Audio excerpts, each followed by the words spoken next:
Hey, friends, welcome back to Work Life Harmony. So, I was recently asked, I guess it was more of a conversation with someone who was attempting to start their weekly planning for the first time. And I have always shared very openly that because I've been doing weekly planning for so long and I have all the systems, kind of the upstream systems in place for this, I knock out my weekly planning in 15 minutes or less every single week. And that is a 10-step process.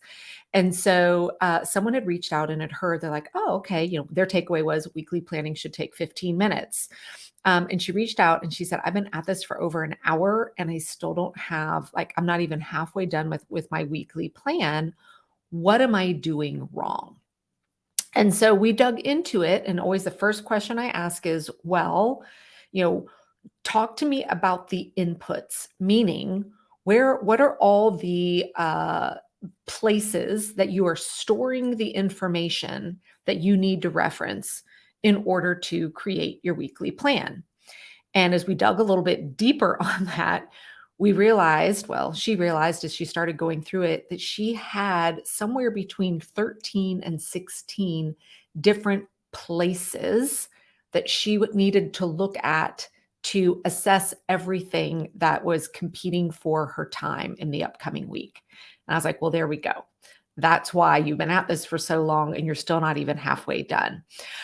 One of the key 9 components inside of my entire time management framework, the top framework, is centralization, and it relates to centralization of information. So, I wanted to take our time here this week to really help create the picture of why this is so important, and then to give you some things to start thinking about to help you better streamline your planning process. One of the reasons why my weekly planning only takes me 15 minutes is I can literally sit at my desk and I pull up 2 different information hubs. And that's it. I have everything I need at my fingertips to create my weekly plan. So I think the easiest way to do this is to use an analogy. You guys know I love using analogies or metaphors or stories. And so today I want to kind of paint the picture of doing a jigsaw puzzle. I am a huge jigsaw puzzle fan. I usually have one going in my dining room. I am currently on, like, I have to put myself on probation because I'm someone where if a puzzle is out, like, I can't help myself and I stop honoring my commitments and I start doing the puzzle. So thankfully I found a fun little app where I can do puzzles quickly in the evening. Anyway, I digress. So let's say you were doing a 1,000 or even just a 500, but I like 1,000. Let's say you're doing a 1,000 piece puzzle. All right. And we dumped all the pieces out, or even they were all sitting in a bag.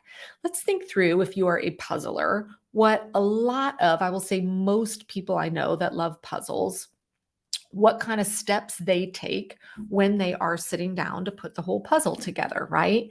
Well, step one is all the pieces are there. Then the pieces typically, and the way I work as well, is I will first sort my pieces into edge pieces and interior pieces and actually put the edge together so that I kind of have the framework, I have an outline to work with for the puzzle. Then moving forward, there's a lot of different strategies that people will use. Some people like to sort pieces by shape, others like to sort pieces by color as it relates to the interior of the puzzle. Neither one is wrong. They're just different ways of categorizing all the pieces that need to go into the puzzle, right? I personally am usually a color sorter. And then as I, pull out all the pieces related to one color, I will then go put those pieces together and then more of the puzzle starts to take shape. So now let's imagine this.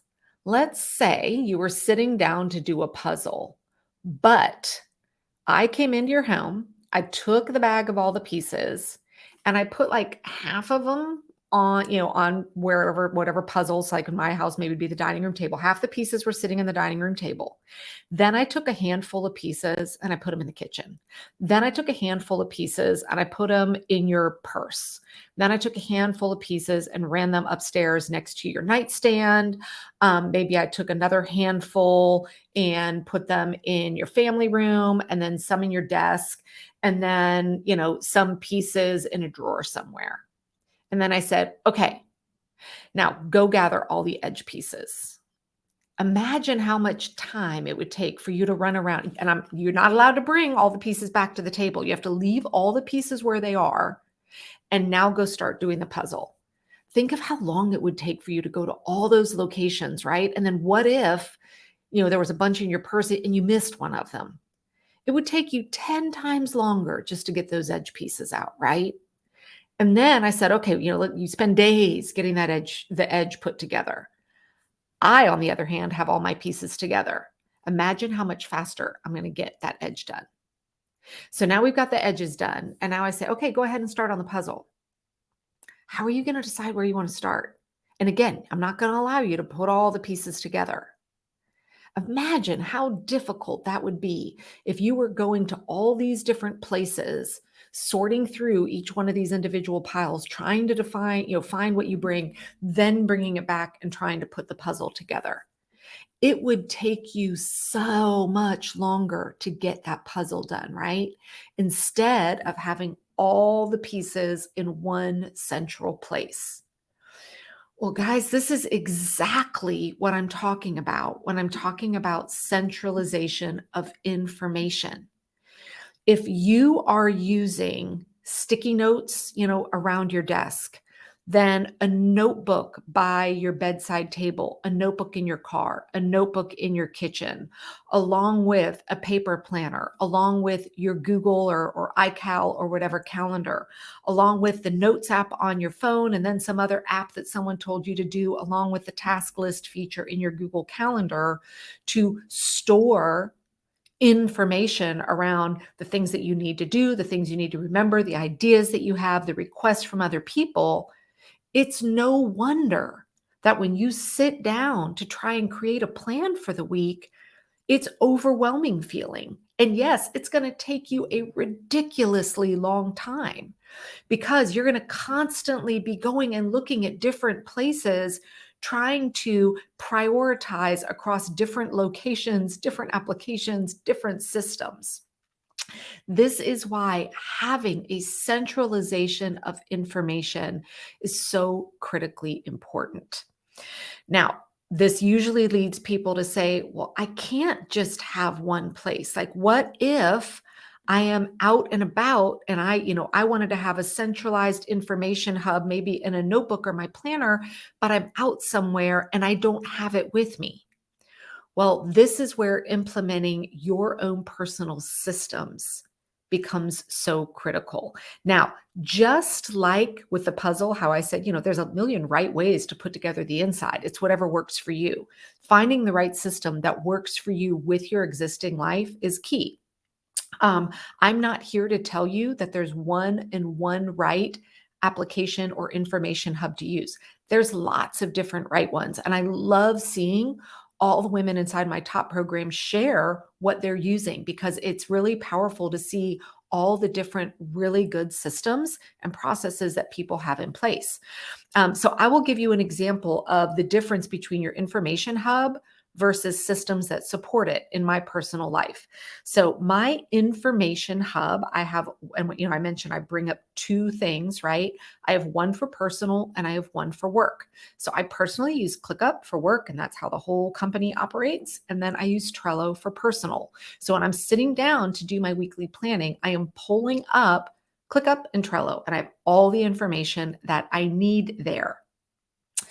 Now, as I'm out and about, I have lots of requests coming at me through email, through DMs, through sometimes even snail mail. So information's coming at me all day long. So one of the systems and one of the processes I already have in place is how I process my email every day, 3 times a day. So, because that process has been in place for me for a very long time, and part of that process is as I'm going through my email, I am taking out what needs to be added to the list of things, competing for my time and putting it either in Trello or ClickUp. When I'm out and about, if something comes up, I will send myself an email because I already have that process working for me. So this is where I really love to work with people to say, what processes do you already have in place? What tools are you already using? Let's find ways to harness those to help you create that centralized hub instead of having an app for this, a sticky note for that, a notebook over here, a piece of paper over there, the whatever the thing is that sits in your car, right? So if you have been struggling to, or even resisting to try and get planning together, it's probably because you're missing that centralized hub, right? And it's daunting and overwhelming to think about all the places that you have to go to try and remember and figure out everything that's competing for your time. And so here's what I want to tell you. Those of you in my top program already know this, but for those of you who aren't, this is actually one of the first things that we do inside the program is you start to create your centralized hub before we dive into mastering weekly planning, so that when you learn the basic 5-step process and then the advanced 10-step process, it doesn't take you 2 hours, 3 hours to create your first weekly plan, because it isn't the planning that's taking the folks that don't have that centralized hub. Planning isn't what's taking the long time. It's the gathering of the information. So we've got to streamline that. So think about the next time you sit down, if you're a puzzler, imagine how hard it would be if you didn't have all your pieces right there for you, right? And then realize this is why it's so important for you to do that with everything that you are juggling in your life. Now, if you're interested in learning more about my top program, I've got a great additional free training for you that you can go grab and watch that gives you kind of some overview of what we cover in there, and tells you more about the program. You can just grab that at theworklifeharmony.com. All right. And that will give you access to the training. You'll be able to learn more about the program. And it's really going to be your first step in helping you create that centralized information hub. All right. Have a fantastic week. We'll see you back here next week.